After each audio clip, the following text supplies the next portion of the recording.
Welcome to the Future of Wellness, exploring self-transformation and holistic healing to unlock your inner potential. Hosted by Christabel Armston and Keith Parker.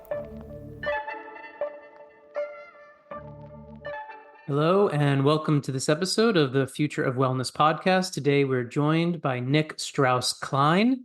Nick is a Guild-certified Feldenkrais practitioner and founder of the Feldenkrais Project, a crowd-funded labor of love offering Feldenkrais study at no charge to thousands of monthly listeners all around the world. With over 25 years of experience, Nick brings to his Feldenkrais teaching the unique background of a Master of Music from the Peabody Institute of Johns Hopkins University. Discovering Feldenkrais while studying to be a concert pianist, Nick had lost the ability to play piano with his right hand through repetitive strain. Using the Feldenkrais method, he created improvements that were rapid and lasting, enabling him to play again. This experience ignited a fascination with how human learning and improvement processes worked. Nick currently teaches the Feldenkrais method full-time to students pursuing all types of improvement, from chronic pain relief to enhancing athletic or creative performance. Since 2009, he's been the director of Twin Cities Feldenkrais based in the Minneapolis-St. Paul metropolitan area. Nick, thanks so much for joining us today. Well, thank you so much for having me. This is wonderful. So we touched a little there on your personal story. Maybe we could fill in a little bit more detail about how it is you become a Feldenkrais teacher and practitioner. Sure. To think about how far back you want me to go, there are some sort of childhood loves that got me where I am today. But I'll maybe go quickly through that. I was a very sciencey kid, a huge fan of physics in particular. And then somehow in high school, I found myself deeply, suddenly, passionately interested in the arts. And I started studying to be a concert pianist. And there's a very high skill level there, obviously, and I had kind of started late, so I drove myself really hard. But I got very lucky with a couple of wonderful piano teachers who were both dedicated to the link between making good music and being physically comfortable and skillful with my body at the piano, not just my fingers, right? So there was an artistry, like almost a choreography in the way I was taught to play the piano. And I always loved the feel of being a musician, not just the sound and the expression I got to create artistically. After I left college, I took a year off for an internship teaching music in Europe, and I was preparing to audition for musical grad school, and I drove myself really, really hard, and I no longer had the watchful eye of these two wonderful teachers. And as happens when we become kind of insecure and push ourselves really, really hard, I got hurt. I got one of these repetitive strain injuries, which you were mentioning. And it was kind of amazing to me how little control I had over that. I couldn't practice my way out of it. I couldn't exercise my way out of it. The traditional medical system couldn't help me out of it. And finally, one of my grad school piano teachers said, "Have you tried Feldenkrais?" And like everyone else, I said, "Felden what?" And she connected me with a class and a one-to-one teacher, and it was kind of revelatory. The pain diminished almost immediately. My ability to play started returning, but I just got so curious about how in the world I had tried so hard with, effort and willpower and the energy of youth to improve, to make myself better, but I hadn't gotten anywhere. It was getting worse. And then this gentle little method where apparently I was doing almost nothing. There's no sense of strain in the work. My finely honed skills of self-imposition. I will sit at this piano for 5 hours today. I will push myself harder than anyone else. I will be the best. Were not called on in my Feldenkrais studies. And somehow the world began to change, not just my abilities at the piano, but my confidence, my sense of ease, my sense of just general well-being. I felt these changes, even to the point that my best friends were saying I was becoming nicer, right? So that really got my attention, right? And at the same time as I had found Feldenkrais, because I couldn't play by the time I got to graduate school, I switched my studies to music pedagogy, to the study of how to teach music. I was fascinated with teaching. And my Feldenkrais teachers at the time said, "Hey, there's a chance to learn to be a Feldenkrais teacher 10 minutes from your apartment. There's only a couple in the country, in the US at any given time, so this was an incredible coincidence." And she said, "You have to do this. Whether or not you plan to be a Feldenkrais teacher, you've got to study and see what happens." So I dove in, and that was kind of it for me. At that point, my fascination with learning was so stoked by the brilliance of the Feldenkrais method and the way that the training is not just about physics, coming back to that, not just about the biomechanics of being a human body, but how the intersection of physics and the human brain, how we actually sense and regulate the carriage of the self within the forces of the universe, right? So it became this combination of physics and learning that just on a very deep level connected with me. And I took off from there for a while. There was a day job of music, which was kind of funny. And at night, I was teaching Feldenkrais as much as I could. And then eventually, I got enough Feldenkrais students that I've been full-time now for, my gosh, it's coming up on 17 years, I think. I love this expression you just used, the carriage of the self. That's a really evocative phrase. Would you say there are some core principles to the Feldenkrais method? And if so, how is it that they're guiding the practice? Yeah, the core principles are sort of elusively obvious. That was the title of one of his books, The Elusive Obvious, right?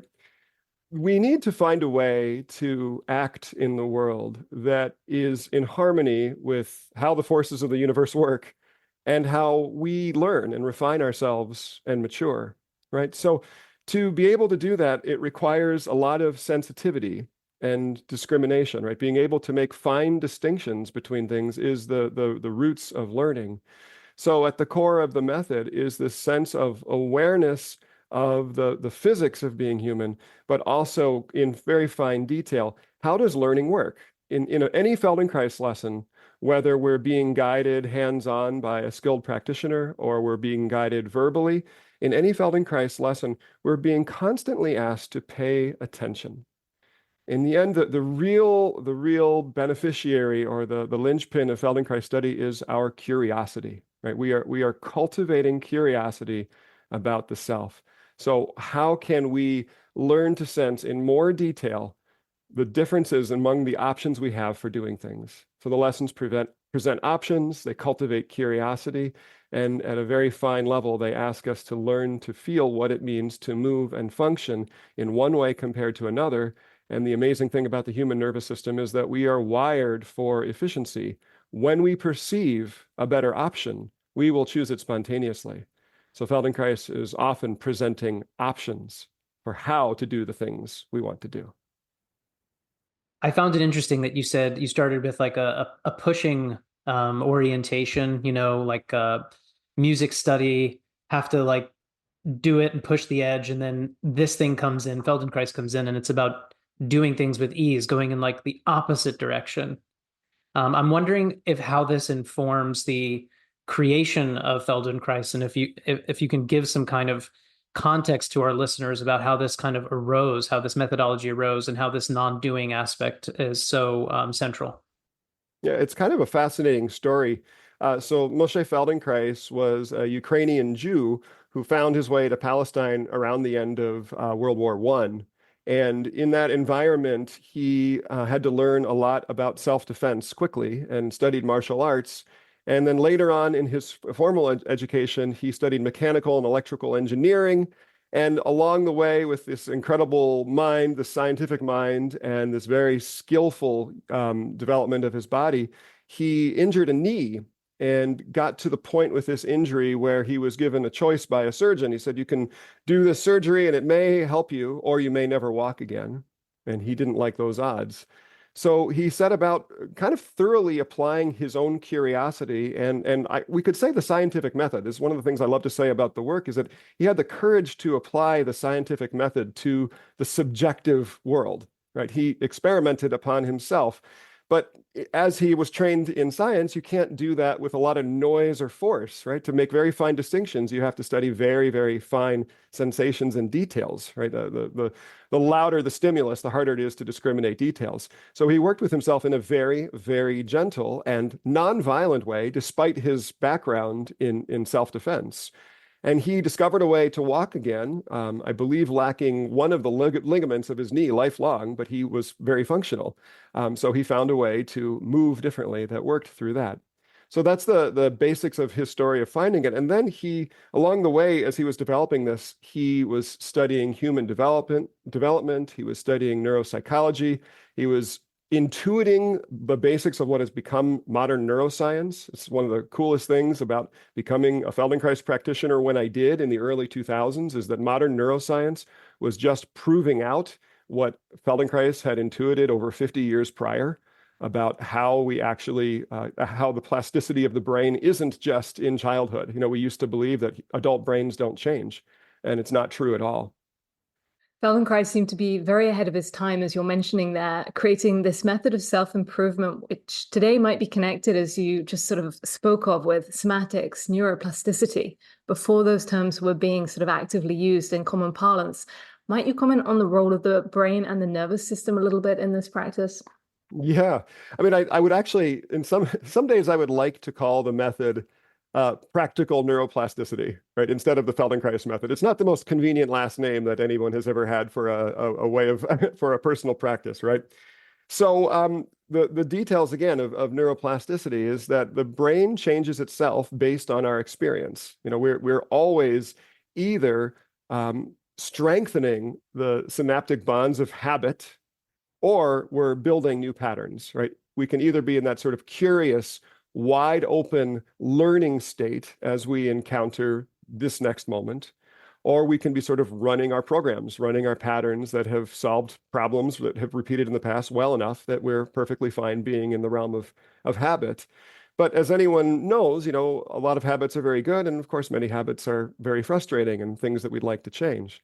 So Feldenkrais offers this set of tools in the form of the lessons for actually how to change our habits.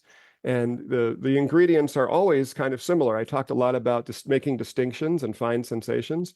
There's a non-violence, there's a non-self imposition. You're taught not to push hard into things, not to use willpower to approach the riddles of the lessons. If there's a movement that's cued that is complex or outside your understanding at first, there is a patience, there's almost infinite time to wallow in the uncertainty of it, to try it many, many different ways.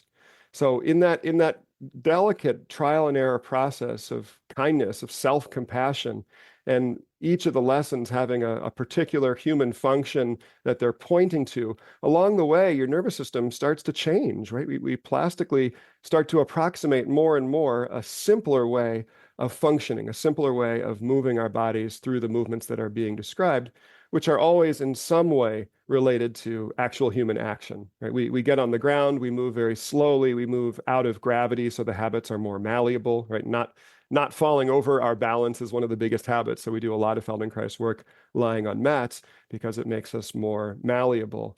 But then when you stand up again, it's like you've got this new sense of yourself in the world to explore as you go into your day after a Feldenkrais lesson. There is a palpable feeling of a different carriage of self, we said earlier, but also a different openness, a different mind state about the novelty of the moment and your ability to be present in it. Grokking onto that specific thing you said about being on the ground and working with gravity in a different way, could we get into the nuts and bolts of how the practice actually looks like firsthand for somebody experiencing it? Some people might be wondering, okay, so there's movement, it's somatics, like you mean like yoga or Pilates or Alexander technique? What makes Feldenkrais? What's the experience like, and why does it work? So again, we're harnessing curiosity. So the cues alternate between guided movement and guided attention. Okay, so usually you'll lie down on the floor, you'll make sure that you're very comfortable. The way that you are supported by the floor is not meant to be performative or exactly symmetrical. You're encouraged to make yourself truly comfortable. And then you're asked to first do what's called a body scan, where you just take a few minutes to open your mind to the language of sensations, right? Usually we spend so much of our conscious time talking to ourselves about our experience, right? And we build in this little bit of transition time where it's actually more the raw sensory perceptions. It's the raw data of experience. So we tend to get you oriented to yourself at that point, which also, it gives you a distinction in time. Then you've got a sense, okay, here's how I was before we went into the movement explorations, right? And then there'll be some position or particular movement that you're doing. I think you said you guys are going to have a spotlight episode to model a Feldenkrais lesson. In that one, I'll just talk about it a little bit to illustrate this. You'll be lying on your side. You'll have some head support so that your head can be very comfortable. And you'll extend one arm to the ceiling, just sort of laying it or setting it up plumb in gravity in a very, very relaxed way. Then you make the finest little movements in any lesson, but in this one, you'll move your arm just a little bit off of that plumb line to get a chance to learn to feel when the skeletal support gives way to muscular support in this lesson. So if our bodies lean, right, if you're sitting now or standing now and you just lean over to one side a little bit, you'll start to feel muscular contractions on the other side of your body if you pay close enough attention. We do this all day long. We're sort of like an upside down pendulum. And in this particular lesson that I'm talking about, we're looking for a way to illustrate through that neurological analogy of your arm standing in space, what it actually feels like to correct for your balance at a very fine level. And having done that a few times and in a few different ways, you start to become more skillful at it, meaning you start to use less muscular contraction to accomplish what you need to accomplish. So there's an efficiency and effectiveness element always about this work. What happens in that is it feels really good. Again, because our nervous systems are wired for efficiency, when you start to move more easily, it starts to feel very, very pleasant. Who's coming to do this work? Who's showing up to sessions? Is this about showing up with a postural misalignment, a physical discomfort in the body? What about people who have an agenda that might be more emotionally based or might be an issue or theme based? Is the work as relevant for that? Or how does this working with the physicality intersect in your experience with people's emotional management and states? Thank you. That's a really, really important question because it is so easy in all somatic work to be hung up on the soma, the body, right?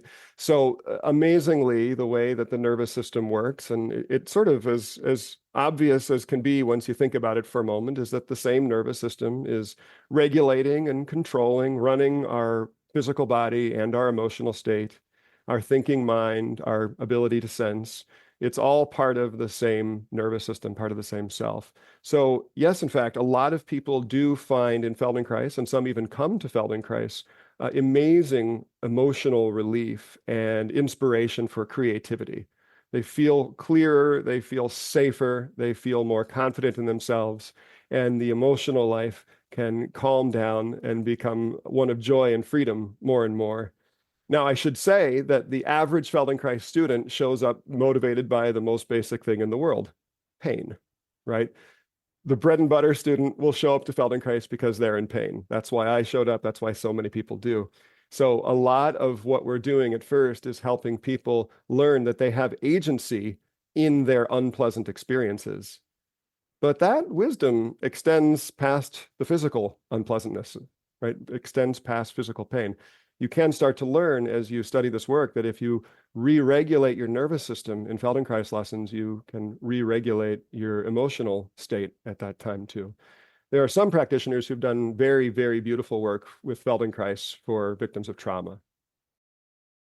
That was going to be my next question. If somebody was listening to this, say they hadn't experienced Feldenkrais, they had a particular trauma they wanted to work through, they experienced depression, something that seems to apparently have a seed more in an emotionality or in that state. Is it maybe you could refer even to some experiences of yours or case studies where somebody's shown up with something like that and has worked with it through the body system and how that's unfolded? That's beautiful. It's beautiful. Yeah, when our mental life is disturbed, it can be so hard to just sit quietly with that pain, right? A lot of times, I can actually give a little example from myself in that era I described when I was sort of falling apart as a concert pianist, and I thought that was the only future I had. I was very depressed at the time, and there were a lot of people who were telling me, you should try meditation, right? And I did. And for a lot of young people and for a lot of people in general, for me at that time, it did not work, right? Getting really quiet and still with myself was kind of a nightmare at that time, right? It was sort of the last thing I wanted. But when I started studying Feldenkrais, an interesting thing happened. I got what some people had described to me as some of the benefits of meditation, but it was like I had something to do, right? I had this concrete physical movement and attention task that was very, very interesting and intricate and constantly changing throughout these sessions. And so I would find as I experienced this, that a lot of the insecurities and anxieties would just dramatically calm down during these lessons. I can't say that I've had a lot of one-to-one students come into my practice looking directly for emotional support, but I've had many, many talk about realizing that they're receiving it. In the online teaching that I do at the Feldenkrais Project, yeah, I've been stunned by emails and comments on the website about people who are directly using the work to support their creative efforts and to support their emotional wellness. To give a personal anecdote, I actually had a really wonderful emotional release or engagement with stuck emotion in myself doing a Feldenkrais lesson. And what it did is it unlocked certain movement patterns that were connected to certain emotional patterns. And it was really quite easeful and effortless. And I really appreciate the potential for the integrative nature of Feldenkrais to take that emotional piece connected to the body so effortlessly and to actually repattern those things in a really seamless way. So I think there's a lot of potency for Feldenkrais regarding emotions, but like you're saying, maybe it's not the normal way that people are finding it or thinking about it. But to kind of spread a little further than where Christabel went, because she was on the same wavelength as me, we hear about the holistic triad of body, mind, and spirit. So I'm wondering about going beyond even emotions, and we talk about the psyche and the psychological aspects of how this can change things. Is there room for, or an integration or a consideration of spirit in the Feldenkrais method or community, or that can be personal to you or something that's specific to the community? I don't know, but I'm putting that other word out there. Yeah, spirit is a big one. So not in any religious way, right? If you'll entertain the concept of spirituality without religion, I think Moshe Feldenkrais would be quite comfortable speaking with us about that. He came from a religious background, and in fact, there's a Feldenkrais practitioner who's written a wonderful little book on the Hasidic Jewish roots of the Feldenkrais method, because some of the nature of inquiry and study comes so nicely out of that sort of traditional Jewish study pattern. But he himself, I have to say, I'm not too aware of him talking about spirituality as it relates to this. In myself, in colleagues and friends I've talked to in Feldenkrais study, yeah, it's a very rich supporter of a spiritual life because it grounds us in the present moment. Right? That's the thing about changing any aspect of self, body, mind, or spirit. If we're not able to fully connect with the here and now, then there's always this aspect of a narration, how our personal story, how our history is affecting us. But there is an immediacy and quite a lot of beauty in being here right now in a spiritual practice, or in a meditation practice, or in a somatic or Feldenkrais practice. And I have personally found that overlap is really quite amazing.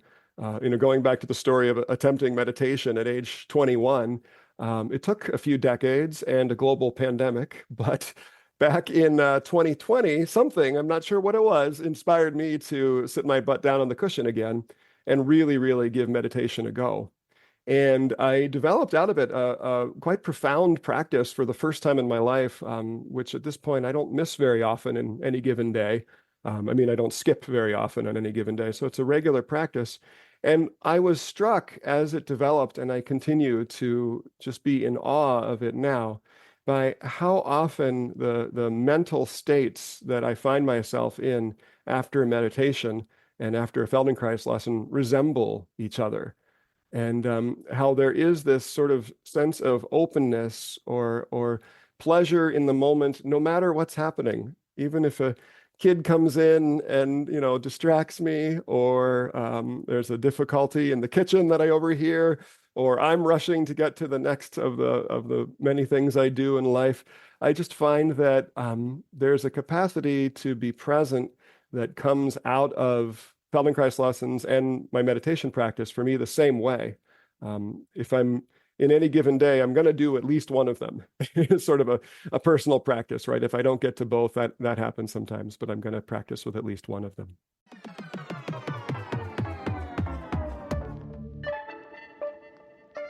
A brief pause to thank you for listening to this episode. If you're looking to take the next step in your transformation, find out how we can support you with our popular energy healing training, one-to-one private sessions, free resources, and more. Visit energyfielddynamics.com to learn more.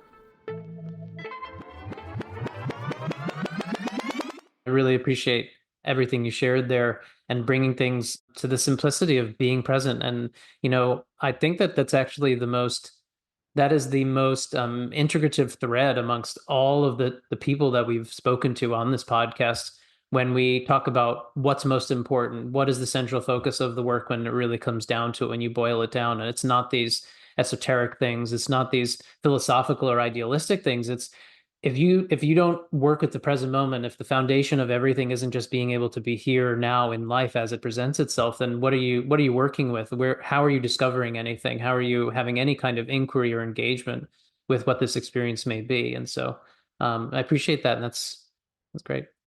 In the end, it's all just kind of performative, right? If we're not present, we're somehow running a script, and we might even be running our own script, right? But it's not actually being here now. And so we need these wake-up calls, these reminders to bring us back to it. I remember talking about this at some point in a workshop I was teaching. A student asked about the sort of emotional, spiritual aspects of Feldenkrais study. And in that situation too, I didn't know exactly what to say, except I started narrating as I was teaching all of the things that I find myself noticing, right? So I'm talking to you right now, and I'm, not an experienced podcast interviewee, and I find, my sense of my feet on the floor is a little bit rigid. If I could just soften a toe a little bit. Oh, my belly gets a little bit short. Oh, my neck is craned a little bit. And I just go into these very fine details. And through Feldenkrais study, I've gained the capacity to notice myself in this kind of detail and carry on a conversation and even interact with people.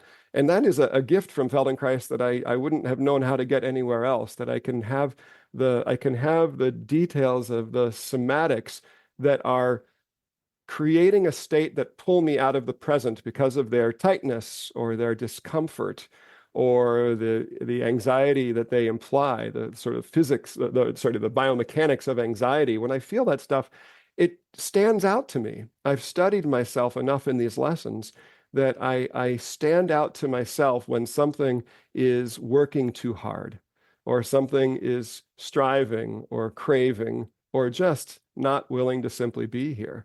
And it's been a profound gift, not just for my health and wellness, but for my relationships, right? For being able to be authentic with people. You're voicing something so important there, Nick, that we come across many times in the people that we work with, clients, trainees. There's so many parallels with what you're sharing. Keith pointed out many of the practitioners we've spoken to talk of this, central thread of presence, right? And you can forget the rest of the practice. If you're not present with the current moment, then the work's not going to be able to happen. And the other parallel that you mentioned that really stood out to me is this curiosity of self.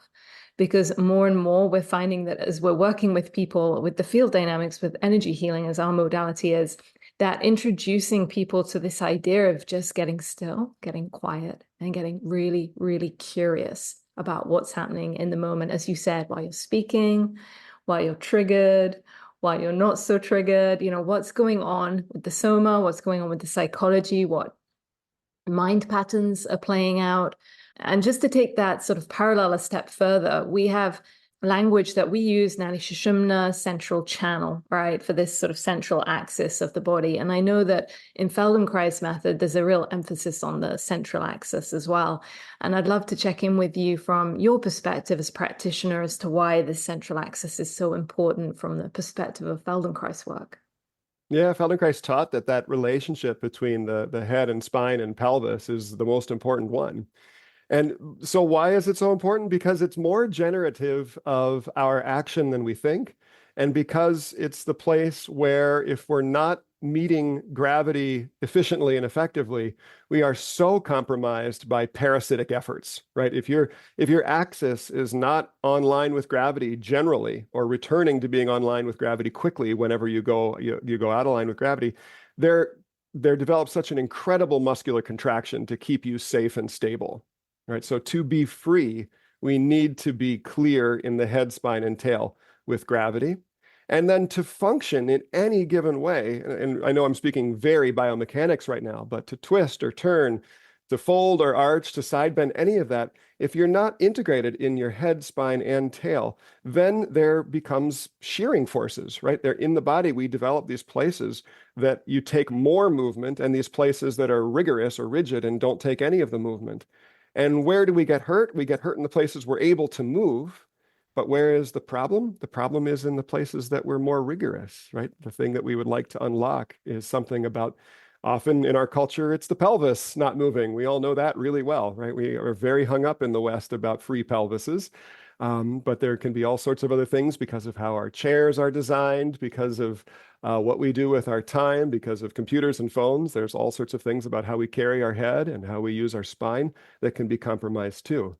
So yeah, it is the first thing that I work with any one-to-one student is I'm looking at them and listening to them. And eventually when I'm touching them, I'm thinking, how is this axis organized? What is the pattern of head, spine, and tail that this person has found as a solution in their lives, a solution to gravity and to help them do all the things they want to do? And what are the ways in which I can facilitate them discovering an easier use of their head, spine, and tail? I appreciate you talking there about the vertical axis and the top and the bottom and the importance of that organization and synchrony. What about left-right? Because the body obviously is symmetrically oriented left and right. How would you talk about or discuss left-right symmetry, the striving for symmetry or the lack thereof from a Feldenkrais perspective? Beautiful. Yeah, the striving for symmetry, it's an amazing thing. So that there's a human brain thing about it and a cultural thing I want to reference. The human brain thing is that when we are newly asymmetrical in a way that's not familiar to us already, it really stands out, right? As soon as you get quiet at all, or even if you're busy and something feels really different on one side of your body, you'll tend to latch onto that. The brain's attention is called to those unfamiliar asymmetries for sure. And then the cultural thing, I think it comes out of the arts that we've gotten this sense of the beauty of symmetry, right? So we've all gotten an idea about how symmetrical we should be. The truth of the matter is that the body and the brain are not perfectly symmetrical, right? We know there are different things on different sides. Some of those differences are extremely concrete. You know, there are 3 lobes of the lung on the right, and there's 2 lobes of the lung on the left. The organs have their own position left and right. The dominance of your handedness, of course, is one thing, but all throughout your body, there's a dominant eye, there's a dominant leg, there's all sorts of things. So we have developed ways to function successfully with all sorts of asymmetries. And yet, I find the average, especially beginning Feldenkrais student, is really hung up on the ways that they feel that their asymmetries make them insufficient, right? And they'll target them. They'll almost be like, I want to work on this thing so that this side is more like this side, right? And we have to find a way to meet them in that request and that I think limited view of themselves, and educate them so that they realize what they're not trying to create some kind of perfect symmetry, but they're trying to create a way that they can function and feel the way that they want to, right? Which doesn't have to include a perfect symmetry. So I actually have a fair number of lessons on my website that are, and the one that I'm sharing with your podcast, it's actually about asymmetry. It's about actually creating something quite different on one side of the body than the other, or noticing something quite different on one side of the body or the other, because it is so sticky neurologically, because it will generate curiosity and keep you paying attention to yourself. If we either create an asymmetry or we tune you into a natural asymmetry. This brings me, Nick, to this question of the breath. How is the breath involved in this practice? Because we're looking so closely at the minutiae of the detailing, the information that our curiosity is revealing. And as part of that, the animation force, other than consciousness, which maybe we'll come to, is of course the breath. So how does the breath play a role in Feldenkrais? Well, it's a fundamental human function. It's maybe almost the fundamental or the fundamental human function, we could say. So it's very important to the method. In fact, in the 1972 book called Awareness Through Movement that Moshe Feldenkrais wrote to introduce his work to the public, there's 12 practical lessons. I've got renditions of them at the website. 2 of them are focused on the breath. So just as a matter of proportion in his body of work, you can get a sense of how important it is to him right there. The breath is a constant reflection of the entire state of the nervous system and body, right? The amazing thing about the importance of getting oxygen is that the moment that there's a change that will allow more breath, our brain will tend to select for that, right? So if the ribs release, if the back improves in some little way, if there's a little more volume available in the abdomen, we will fill that space with breath and it feels really good. Right. So in the study, we will leverage the pleasure of that and the sensation of that and steer people towards breathing more and more freely. There's lots of different Feldenkrais specific ways that we play with the breath. I'm not sure we'll get into those right now, but there's I think on my website alone, I've got 7 or 8 different versions of games of breathing that we play in the Feldenkrais study. Well, speaking of, you might grab onto one of these here. The method has certain idiosyncratic phrases, such as the self-hug, paradoxical breathing, and the floor clock. Would you share a favorite phrase and tell us what it means? Oh my gosh, a favorite phrase from Feldenkrais. So an idiosyncratic Feldenkrais phrase. My gosh, so you're kind of mentioning lesson titles that are sort of greatest hits. It's not as, I guess it's not as short as one of those things. You know, I would really want to say something about, you know, our brain's curiosity-based ability to change and improve itself and our body's behavior. You know, that if we're going to use a phrase very, very key to Feldenkrais, it would have something to do with curiosity and neuroplasticity. Keith mentioned spirituality earlier. I'm going to bring in another big word, consciousness. Is there a Feldenkrais perspective on consciousness? And if so, is it in alignment perhaps with your own? Do you have your own sort of thoughts and informing? I know you mentioned there your, in more recent years, your spiritual studies, but I'd be really fascinated to hear how you feel that consciousness informs movement and learning. I think that being able to attend to what you're actually feeling and sidestep the cultural and historical programming that we've all gotten is the direction I would go to talk about consciousness in Feldenkrais study. I'm struck by how clearly I feel my own ability to notice, to be, you know, in I think Zen meditation, there's the concept of the witness, right? To just be there, noticing thoughts arise, noticing sensations arise, being present for whatever's coming. I think that it's remarkable in Feldenkrais study how quickly we can get to that point by attending to these little details of somatics, right? When we have a guiding of our conscious awareness around the body, around the experience. And sometimes even one of my favorite things that shows up in lessons is sort of extending beyond the limits of the skin, right? We can sense when we're sensing ourselves that we're also aware of the space around us. Right, consciousness of the self is not limited to the physical boundary of the self, but you can do a Feldenkrais lesson and maybe work with one side of the body for a while, and you might discover that your sense of the warmth or the light in the room on that side of you seems different. So there's this perceptual shift in consciousness as there are what seem to be more somatic shifts being generated. So there are 2 main components to practice. There's the awareness through movement, and then there's functional integration. Could you tell us the difference between the 2? Yeah, so awareness through movement is the group class, or it can be taught verbally via reading a book even, but it's much easier when you're listening to a recording or you have a live teacher in the room speaking. So that's verbally directed Feldenkrais, where every student is responsible for sensing and moving their own bodies. And then in functional integration lessons, it's done hands-on, one-to-one, fully clothed with non-invasive touch.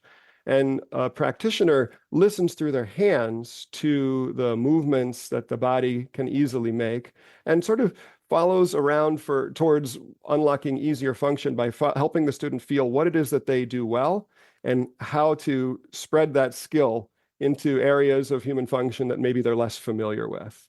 So there's always this kind of joining in with one-to-one Feldenkrais where we're meeting the student exactly where they are, and then we're seeing what adjacent options are available that this person might find are easier, are more comfortable, are safer, are more conducive to healing. So that's the one-to-one work. And what is it, Nick, in that assisted version, that latter version there? What is it that you're sensing as practitioner, looking for or noticing? Oh, it's the most beautiful practice. It's one of my times where I get to have a lesson for myself too. Actually, giving people Feldenkrais lessons is this remarkable sense of getting so quiet in myself that I'm not sharing any of my nervous system's static with them. Right. So my first responsibility is to get myself in such a beautiful state that if I touch them, they're not picking up static from me, that I can listen very carefully to them and they're listening to my nervous system. And it's almost like a dance. It's an interplay between two nervous systems. So, for example, if I were sitting at the head of the Feldenkrais table and I had my hands holding a student's head, I would be listening for where is the most neutral position where they feel the most supported they can possibly feel. So I would be thinking about the inclination of the head, the angle of the head, and I'd be feeling with my attention down through their neck and into their back, even down to their pelvis, just listening to the whole length of the body through the holding of the head, and also listening and watching for their breath and using the ease of their breath as a guide to me to know that I'm handling them in a way that is nourishing. Once I find that kind of neutral state, once we're connected in that way, then I'll start to play towards some functional improvement that they have requested or that I have noticed would be helpful for them. So in that example of holding the head, of course, all day long, we use our heads to orient our eyes and our ears. It's a fundamental organizing factor of the body. And I'll think about where do they like to have it habitually? And are there options beyond that that would feel really good or be more functional in gravity or give them relief that I can steer them towards? I find that really interesting. There was about 50% of what you just described would be just like down the central pipeline of craniosacral biodynamics. And it's really interesting because there's just a lot of parallels there, a lot of different things, but certain things very parallel. And then that fundamental of finding neutrality, like you said, no static. I like that phrase, which is something that we do a whole lot with people because that's the hallmark of doing quality healing work with people, regardless of modality, is being able to find neutrality in yourself, stillness, groundedness, and not bringing your stuff basically to the exchange and having that neutral space available for the person to experience themselves with support. In terms of integrating Feldenkrais with other modalities, is there such a thing? Is there any that you find other practitioners you're aware of or yourself integrating other methodology within Feldenkrais and or something that gets attached to it, like a before or an after kind of thing? Yeah, well, Feldenkrais teaches us that we have such an agency in regulating ourselves no matter what we are doing, right? So there's no limit to what we can integrate it with. If you're looking for specific modalities that are closer to our work, I hear from a lot of practitioners of Tai Chi, a nice connection. Certainly Alexander technique would be a kind of cousin modality.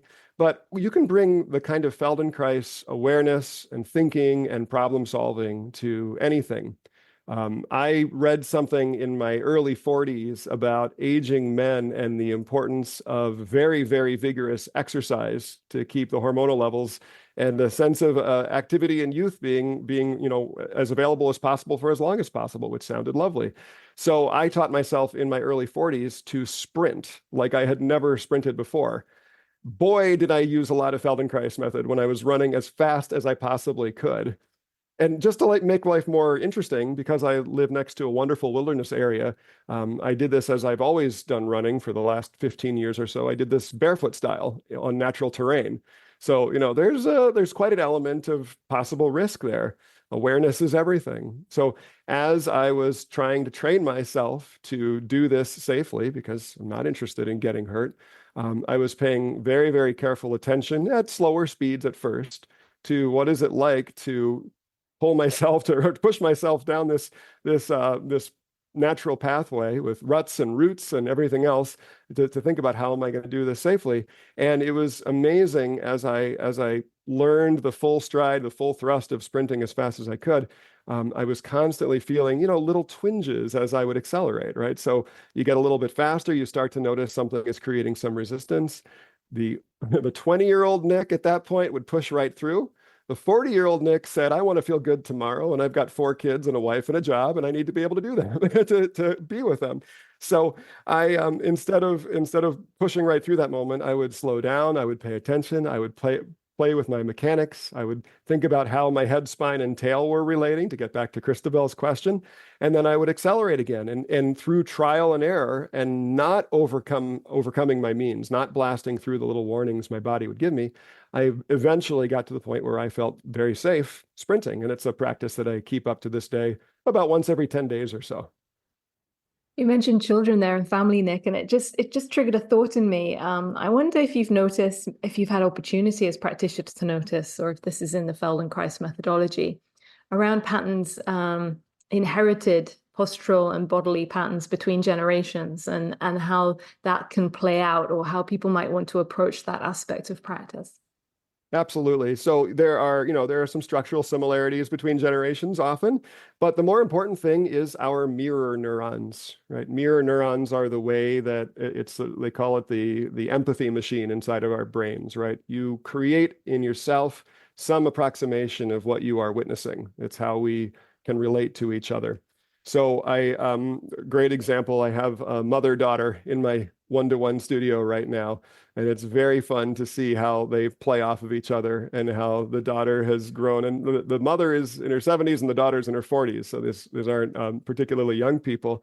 And so they have different versions of some of the same patterns. And they're absolutely different humans with different learning styles. But it is really fun to think about what the mirror neurons create in those patterns between generations. And I think about it much more broadly about, the information that we're giving each other in our world as we just watch each other move. I mean, you can stand on any given street corner in any given city and see a lot of very unhealthy movement patterns, right? And people who are suffering. And if we're all seeing that, and then, we have the sedentary life and a lot of other bits of the modern world that are not so good for learning healthy function, we're just constantly reinforcing this this image of being human that I think isn't full, that is a limited repertoire of being human. And that shows up a lot because of how we bounce off of each other, how we witness each other. I just want to go back to that previous thing you were sharing about the sprinting, because I literally did the same thing when I turned the corner of 40. I think I was looking at just, a couple of years ago when I was looking at exercise practices that I thought were interesting. And I said to myself, I should be able to sprint full speed. Like, what's that like to sprint? I mean, absolutely to a 10, And I tested it out a little bit, and I was surprised that getting past somewhere around 80% really started to push the carriage of my body. Things were starting to get like, whoa, this could get dangerous very fast to actually get to 10. And I just can't help but share that I literally have done the same thing, and think it's actually a really interesting practice, and fun. Yeah, it's wonderful to use ourselves vigorously. There's a kind of myth around the Feldenkrais community because so much of the work is so slow that, that Feldenkrais, the insult I've heard is floor fish, right? That we're just learning how to roll around on the floor, right? We're not studying Feldenkrais to learn to be good at Feldenkrais. We're studying Feldenkrais to learn to be good at life, right? And these principles are absolutely transferable to any of life's activities. And that's not just being wise with the method. That was his point. The man was not trying to make us good at some esoteric personal practice. He wanted us to live effective, satisfying, fulfilling lives. That dovetails beautifully, Nick. And as you know, the title of this podcast is The Future of Wellness. And I wondered where you see the future of Feldenkrais method in the context of modern wellness and somatic practices. That's a great question. I'll tell you something that maybe some colleagues wouldn't want me to say. Feldenkrais has a problem. We have basically a marketing problem, but the work is so good that despite how hard it is to talk about and market, here we are 70 years later. We're not growing the way we should be growing, given the value of the work and given how accessible it is. And like I said, it's practical tools for neuroplasticity. Given even popular science these days, this method should be taking off through the roof, right? So where's the future of the method going? I don't know. If I can shill for my website a little bit, I've spent so much time on this exact problem that I'd love to tell you about it. The Feldenkrais Project, it's just feldenkrais.project.com. I designed it because I was frustrated that, again, 70 years after he invented the work, we're still pretty niche. And most of the time when I say Feldenkrais, someone will say, God bless you, right? So I started this project to break down all the barriers I could possibly break down between anyone in Feldenkrais studies. So the financial one is obvious, and it's a donor-supported, freely offered website. All the primary material is free. It's over 50 Feldenkrais lessons. So the financial thing can't be an excuse not to study. The clarity of presentation. Feldenkrais can be kind of obtuse because, again, it's so slow, it's so countercultural, it's so hard. You know this in all the things that you have studied, both of you, how hard it is to get people to slow down, to pay attention to their inner life, to pay attention to their own experience. So how do we teach lessons in such a way that the teacher is engaging enough to keep the newcomer's attention, but not imposing, still sticking to that all-important goal of letting the development be self-generative in the student. It really is a self-education method. We're trying to help people learn how to teach themselves from their actual experience, to have agency, to be able to change whatever they want to about themselves. So I worked very, very hard, and this is that early interest in pedagogy I told you about, to teach in a way that was in plain English, that was direct, that would connect very well with people. I hope that I've done a good job on the website. And then just organizing all the material so that people can sort of follow their own learning path through the website. There's a getting oriented series of 10 lessons, and those are the shorter ones, like 20 to 40 minutes that I want everyone to do. And the rest of the website is mostly a typical Feldenkrais class. And again, I'm always publishing live recorded classes. I feel very passionately about that because I want that dynamic situation where there are actual students on the ground, where people are actually changing and learning in front of me, and where the listeners can hear in my voice the excitement of witnessing improvement and change in people. So I'm making a play to make Feldenkrais bigger than it's been historically in that way. There's other people doing beautiful work in the world right now. I'm fascinated with an app called the Feldenkrais First app, which is by my colleagues Jeff Haller and Andrew Gibbons. That's my personal go-to right now. So some of it has to do with technology. In answer to your question of where we're going next is that we're really trying to use modern technology to make the work more accessible. And both my program and that program do a really good job with that. And we need to get more people into trainings. And I'm working on my website to spread the word whenever there are Feldenkrais trainings. And I'm thinking about how I can even more directly support students entering training. So that's my play at the problem that I said we have in Feldenkrais. Well, we certainly will be putting the link to your site on the show notes, and that is how we got linked up or connected for this episode. Is because the site is exemplary of not only the clarity that you're describing, but also the accessibility for the general public. So on that end, definitely big recommendation coming from us for people to check that out who want to experience this work in a way that leaves them to have a lot to learn with a lot of options with ease. In terms of coming to a close here on the conversation, what does the future hold for you? Just we'd like to check in sometimes and just ask what's on the horizon for you, projects, ambitions, intentions, could be work, could be personal. just what's going on with you future-wise at the moment. Cool, thank you. I have a lot of irons in the fire at the Feldenkrais Project right now. I'm kind of relentlessly interested in self-improvement. I think that's being a Feldenkrais practitioner, and I've applied that sense to the website. So we're developing a way to have on-site journaling. People often leave public comments on lessons. There's a beautiful user discussion about some of the resources on the website, or all of them really. And I'd like people to be able to reflect in writing on the lesson pages themselves. So that's a technical challenge right now. I'm looking at, as I said, trying to do something a little bit more direct in terms of supporting the future of the method. I'm not able to say much about that right now, but I'm exploring some partnerships. So we're a mission-based business on the mission of spreading the benefits of Feldenkrais as widely as possible. But I'd like to do a direct partnership with one or two nonprofits that are actually supporting Feldenkrais study and Feldenkrais students. And through that, maybe eventually some kind of scholarship fund. I don't know. So that's brewing right now too. And then I've got a couple of really fun content plans that I'd like to develop over time. Not too much to say about those now, but one of them has to do with a frequent request I get, which is for more short lessons. I'm not a huge fan of very short Feldenkrais because it is a process that unfolds over time. But I think I have finally found a way to start to publish more and more, maybe half-hour lessons as opposed to the full hour-long public class recordings. So we'll see where we go. But yeah, a lot going on there.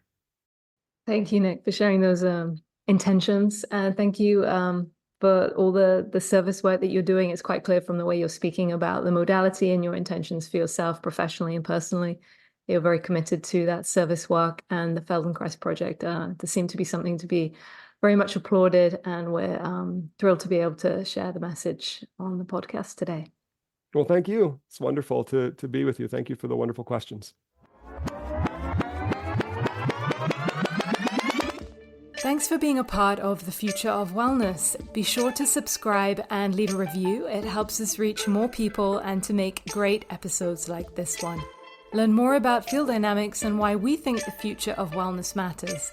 Check us out at energyfielddynamics.com. See you next time.